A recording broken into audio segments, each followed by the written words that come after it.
السلام علیکم ورحمۃ اللہ وبرکاتہ. عزیزانو، خپلو خویندو، میندو او لورانو سره تاوتریخوالی مه کوئ. نن یوې خور ما ته همدا اوس تلیفون راکړی و. دا فکر کوي چې زه نه پوهېږم د دې کلي ملک یم او د دې وطن ملک یم او یا نه پوهېږم زورواکی کوم طالب یم یا د اسلامي نظام کوم غړی یم چې زه به یو څه وکړی شم. خو دا کولی شم چې خپلو وروڼو ته سوال او زاری وکړم چې خپلو ښځو سره تاوتریخوالی مه کوئ، د تاوتریخوالي نه کار مه اخلئ. موږ ډېر بدبخته قام یو او زما په نظر زما په اند باندې چې موږ د ښځو ازار وهلي وو. په نړۍ کې د موږ غوندې بد خلک ځکه نشته دی چې د خپلو ښځو د خپلو مېرمنو سره چې کوم تاوتریخوالی کوي، حتی تر خپلو لورانو او خویندو سره، نو ثاني په نړۍ کې نشته دی. خو په هیر مو نشي عزیزانو چې ښځه مور ده او د مور مینه تل د خپلو بچو سره وي. مور د نړۍ تر ټولو لوی رحمت، مینه، آبادي او ملاتړي او ډالۍ ده. قدر یې وکړئ. که خدای درنه واخیسته بیا به د مور په قدر باندې پوه شئ. عزیزانو، ښځه چې ده خور ده چې تل تر مرګه پورې در سره اوږه په اوږه ولاړه وي او یو بې اندازې مینه درکوي او خپل سر درنه قربانوي.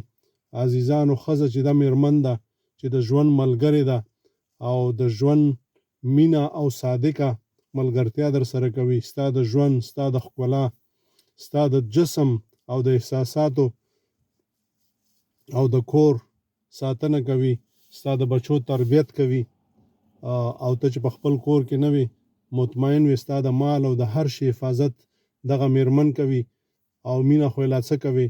عزیزانو، ښځه لور ده چې د پلار دپاره رحمت دی، نعمت دی، ډالۍ، مینه، ښکلا او د سترګو تور دی. حد نه لري چې زه څه درته بیان کړم چې لور یعنې څومره ګرانښت لري. دا ټول د خدای پاک د طرف نه ډالۍ دي. پښتانه دومره ځپلی شوي دي، موږ نه پوهېږم چې په کومې ژبې او څه بیلګې زه تاسو ته بیان کړم چې موږ ولې داسې ځپل شوي یو چې پښتانه د خپلې مور، د خپلې خور، د خپلې مېرمنې، د خپلې لور نوم اخیستل چې دی ځان ته شرم شمیري. شرم نه پوهېږم چې په کومو الفاظو باندې ووایم. دی په شرمېږي، یعنې دی فکر کوي چې ښځه شرم دی، لور شرم دی، خور شرم دی، مېرمن شرم دی. دا شرم نه دی. په همدې باندې دا شرم را پټ دی.